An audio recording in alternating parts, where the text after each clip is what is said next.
Hello and welcome to this Crossing the Thames Estuary video. This is an overview of the Onwa KM12X multifunctional display. As many of you know, I conduct amateur surveys in a small part of the Thames Estuary. I wish to get the best precision of accuracy, and for that reason I chose the KM12X because of its performance. Typically it picks up 21 to 23 satellites in this area, whereas previous equipment only 11. That affects the HDOP, the horizontal dilution of precision, which is a measure of accuracy for the position. Typically I get between 0.5 and 0.8 of HDOP, which is regarded less than 1, and less than 1 is considered to be ideal. Previously I had only 2 to 3 HDOP, which is good, but obviously the Onwa was better. The transducer accuracy is also important. It has interference rejection and it gets very little noise when in part and is very reliable. I liked also the flexibility of the NME output on the Onwa, which you may see in some examples in this demonstration. But this of course is all for a specific application. This overview is actually about normal usage.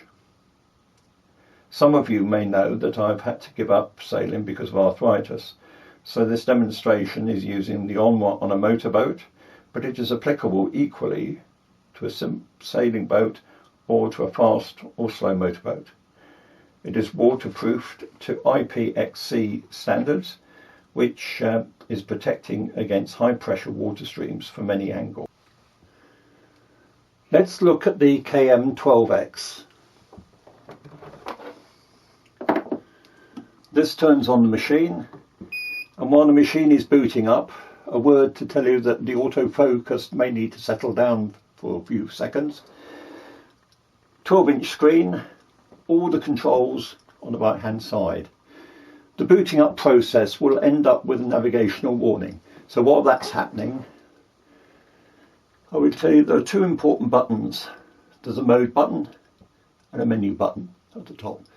The mode button is for changing different screens. The menu button for calling up the menu on each screen. The ring is for shifting a cursor. The two ticks are for accepting any command. The X is for rejecting or clearing away any screen. This button is for zooming in the screen.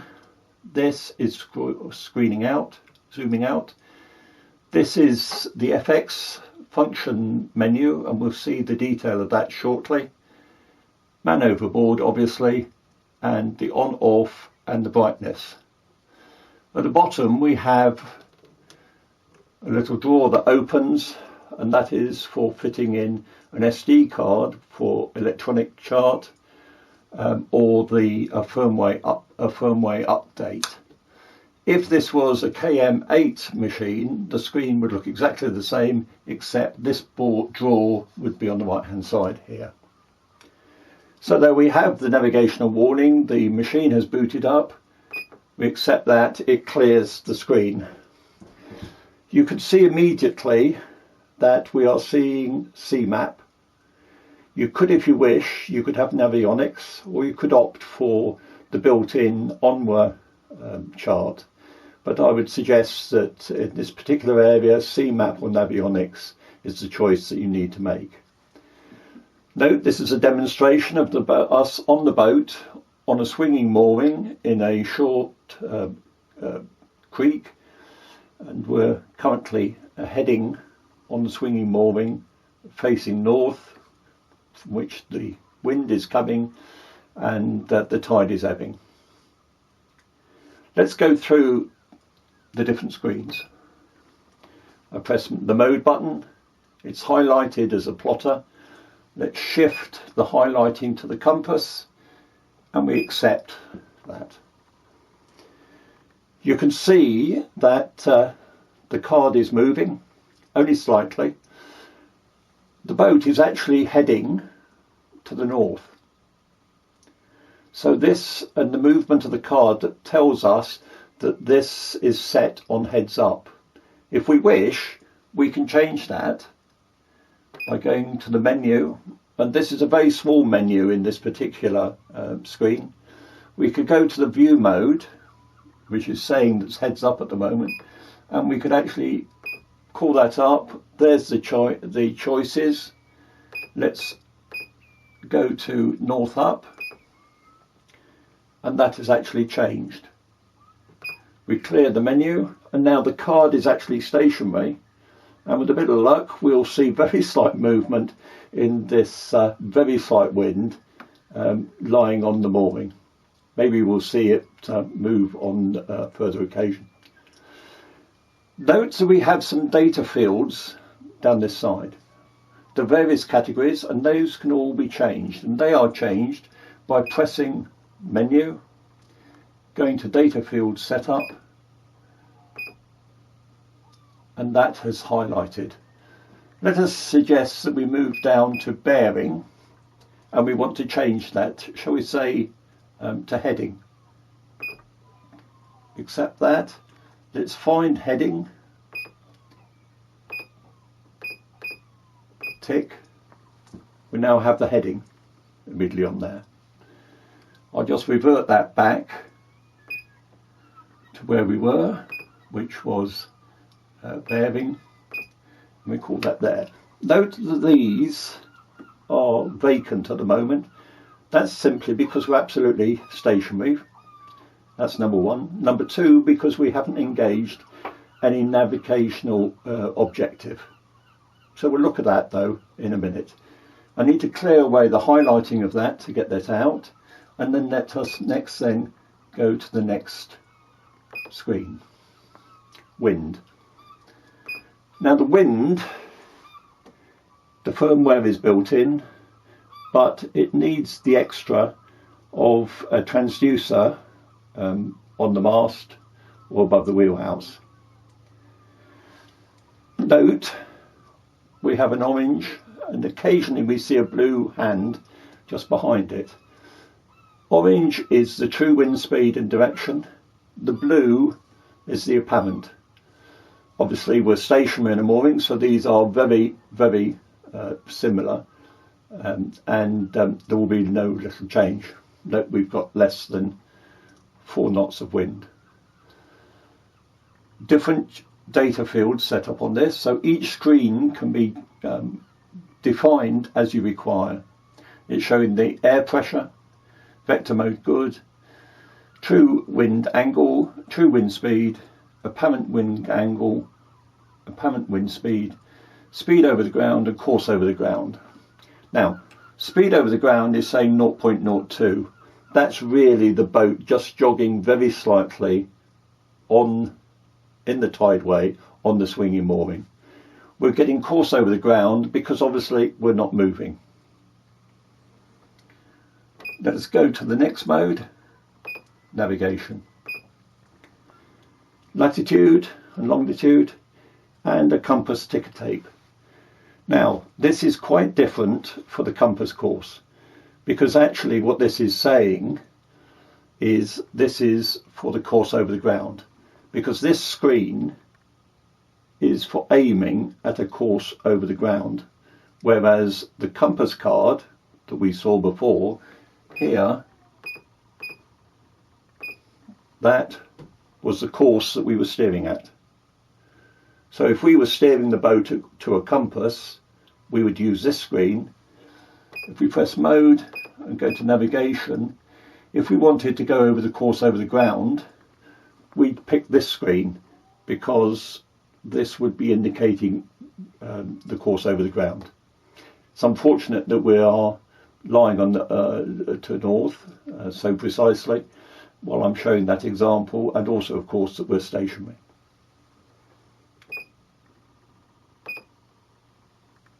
Next, we go to satellite.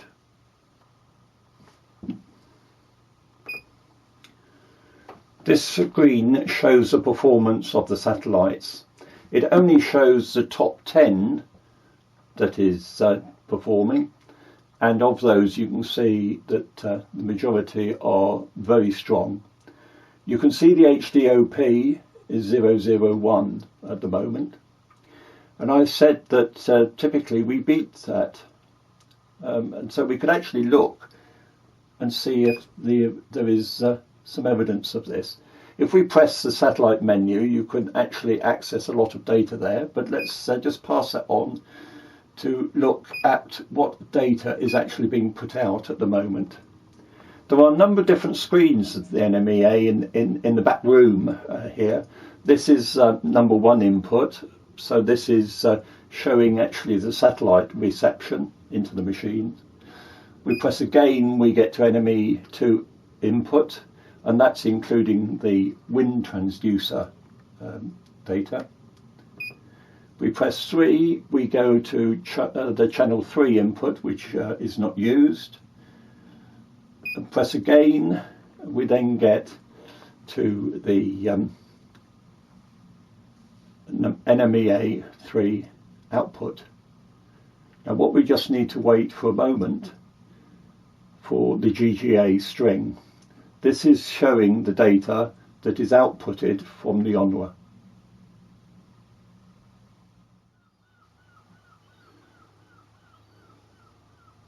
Note the last item, which is a GAA string, and that shows us that we've got 21 satellites received, and the HDOP is 0.6.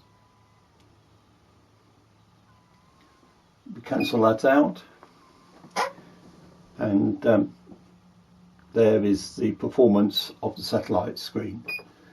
The next screen, let's look at radar. Now actually I don't have radar fitted on this boat, but the firmware has all the kit to work a full functional radar display. So if we had a radome fitted above, an Onwa radar fitted above, we could see that completely. There is an associated screen where you have the chart plotter, and on this screen would be overlaid the radar.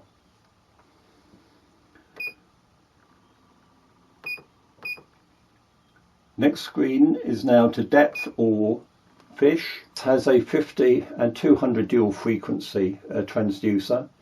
Included in the machine is a plastic one. I've actually upgraded to a bronze one, but both are 60 watt frequency. They have interference rejection, which means that there is very little noise. There are various things you can change. If we call up menu, we will call up the sounder menu, tick, and then we can select whether we have 200, which we see at the moment, or 50 kilohertz, dual frequency, 200 kilohertz zoom, or 50 kilohertz zoom. So if we go to the 50, tick that, you now see the 50 kilohertz approach come across. Let's revert to that. In fact, we will go to dual. What you'll see here is the 50 will show this side, and this will scroll over the 200. While we're at menu, we can change the colour if we want. We can go to the sonar menu. We could change the hue.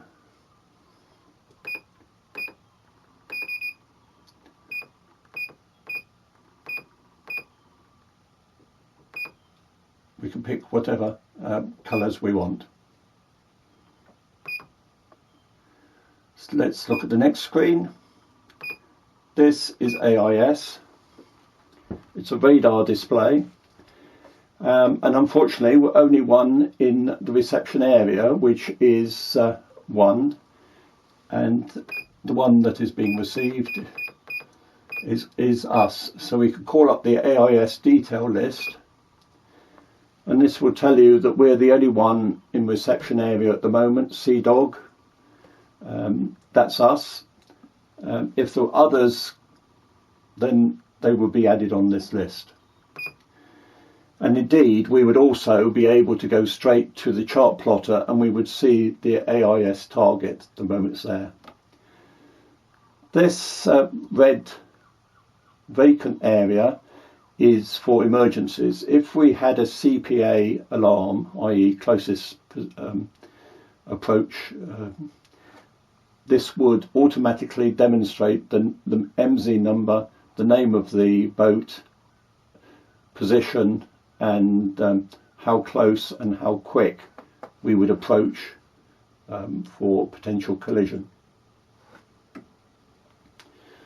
This is set at 10 nautical miles at the moment, and unfortunately this is out of season and not much interest about, which is a shame. The next screen is the highway screen. This highway screen is for aiming at a defined waypoint or route that we've set up. Now, at the moment we don't have anything ahead because we haven't engaged a navigational target. We have no bearing, we have no range. If we press FX, down to go to, tick, this calls up the memory of all waypoints I've recorded already into the machine. And we'll go to number 9. And instantly we revert to the chart plotter. We'll clear away that menu. And now you can see a dotted line has appeared here. Now, let's talk about all the dotted lines. This dotted line is the heading of the boat as we are lying on the mooring. The straight line is set on 0 because that's not yet engaged. That's the line showing the course over the ground. But we're stationary, so we are defaulting to 0. This waypoint that we had, number 9, is showing the dotted line to that. And if we zoom out, you will find waypoint number 9. Waypoint number 9 is in magenta because we've engaged with that, and that is highlighted it, and it is active within this machine. All other waypoints, such as the one in black, they're not yet engaged. So we're only engaged at that particular one. Let's look at some of the other screens. Compass. You see that we've gone, this is still heads up to the north, slightly to port now on the mooring there. But number 9, waypoint, is in fact behind us. So we could, if we could let slip of the mooring and we were heading straight to the waypoint, obviously we could head straight for that.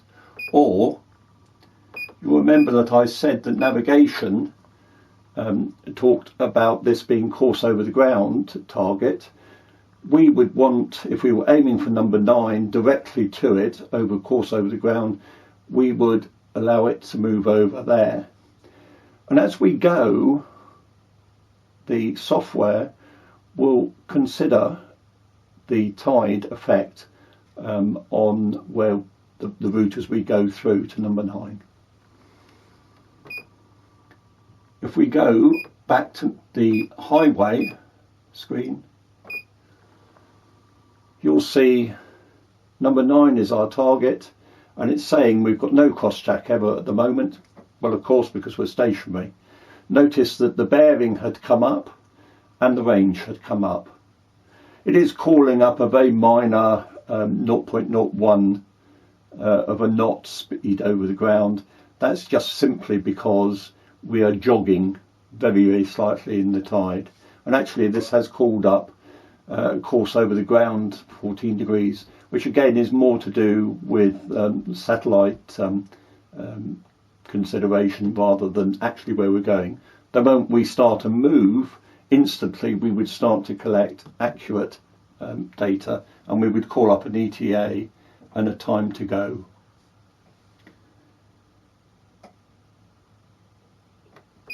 Let us look back to the plotter. Let's just talk about waypoints and how we do those.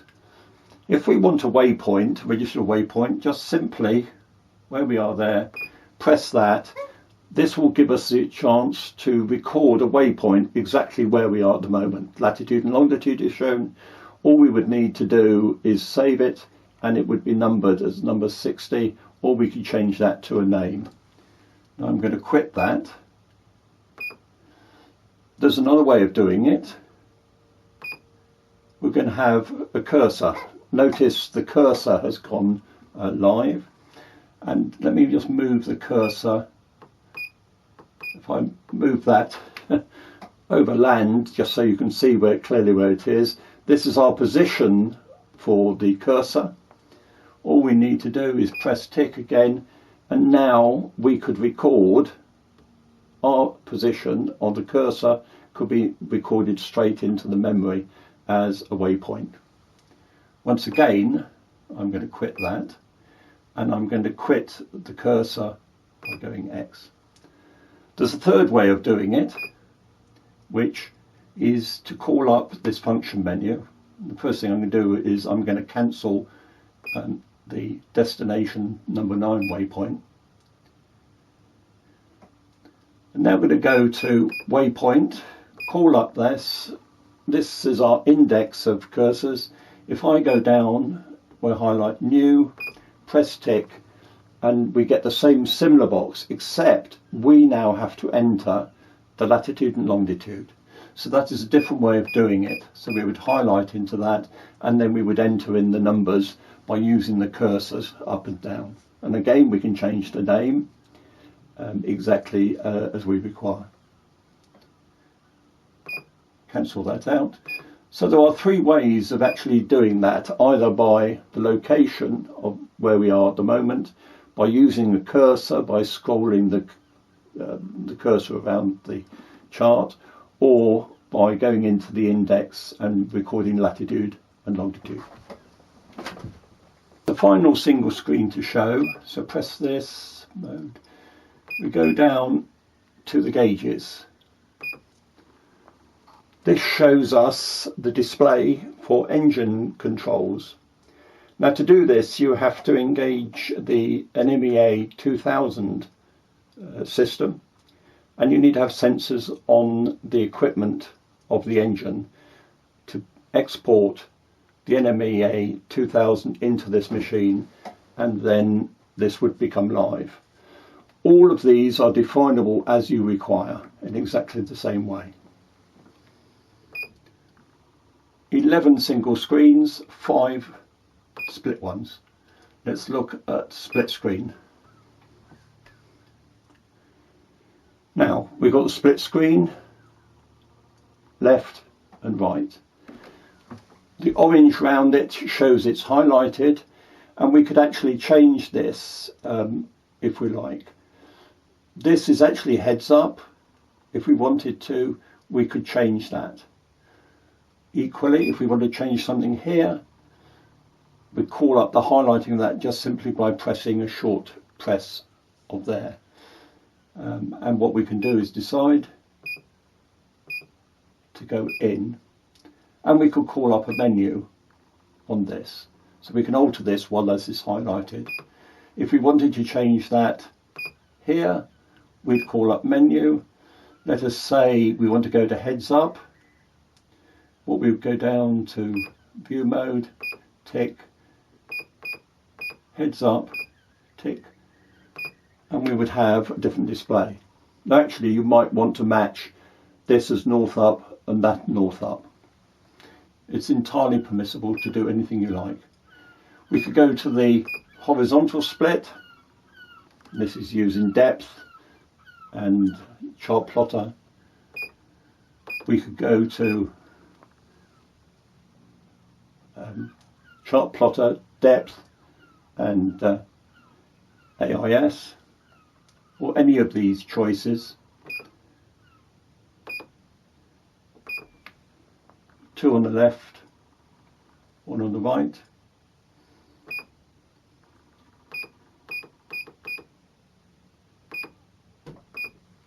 And we call up all 4. This is quite useful because you could have chart plotter, you can have the wind, AIS and depth all up while you're going, and the moment you want to look at anything in particular, you can just simply go back to a single screen.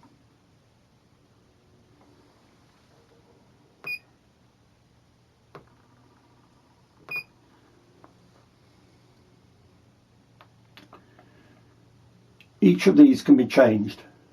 This is highlighted at the moment. If you want to change that, long press and we will call up the options. So what we could have there is the satellites if we wanted.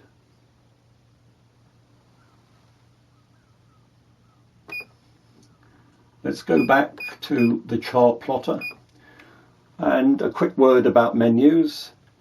Press once, we get the chart plotter menu. If we press it again, we get the AIS. The reason we get the AIS is because this screen is also integrating the AIS activity. If we press a third time, we go to the various setup things. So for example, we could go and select alarms.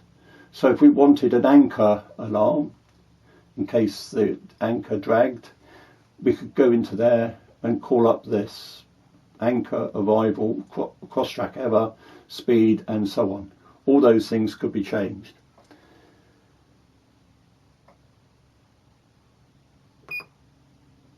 We can go into this menu and there's various things that we can do. We can go to the cursor, to the waypoint, route or track.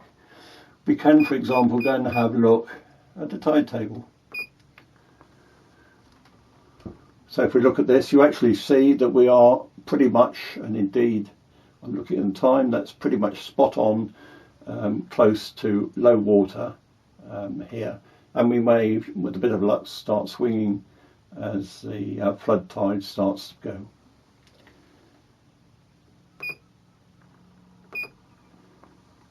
There are calendar, distance, celestial functions that we can change. So the menu system is actually very simple. On the screen, you call up the menu to call up the screen. If we went to, for example, the satellite, called that up, we press menu, we will get the satellite menu. This actually shows how flexible this machine is here, because we can change these sources here. If you'll see here, we are using the GPS and internal sensor. This machine comes with an external GPS sensor, which is outside. It's clear from anything, any obstruction to do it. You could see here that this is getting the source on 10183. What that's actually saying is that I have a second sensor which is importing heading data into this KM12X. I have a separate sensor which is a 9-axis electronic compass, and that is inputting there. The depth is built in because inclusive is a transducer. The wind 0183 is showing I'm importing that from the wind transducer, which is an extra. Note that if I had the gauges operated, I would head for the N2000 input of data.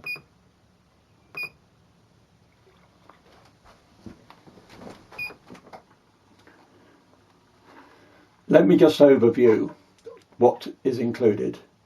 Obviously there's a bracket, there's power cables, there is a template for fitting these into a fascia. With the plotter is inclusive a GPS sensor for external use. The wind transducer firmware is built in, but you need to have a wind transducer which outputs 0183 NMEA.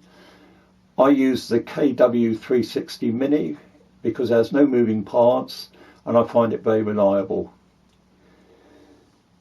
The AIS includes Class B Plus with a SOTMA technology, which is the top.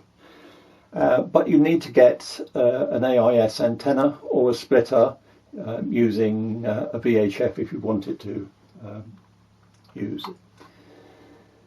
The depth includes a plastic 600 watt transducer.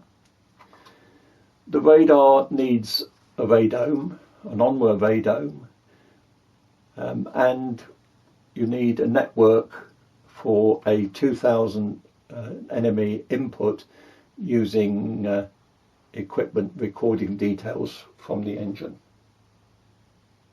In summary, I'm very happy with the Onwa, and I've now had a full season use of it without any trouble at all. It has high resolution LCD, it has ultra high brightness LCD, it's visible when there is strong sunlight, and it has high speed CPU which has a fast map redraw speed. I suggest that this is well worth considering with this quality at the price. It has also, of course, in support in the UK. Aves Marine are the distributors, and the owner is a sailor, not just a distributor. He knows the business well. Of course, there is a lot more that could have been shown, but the object has been to deal with the principal functions. I hope this has been useful to you.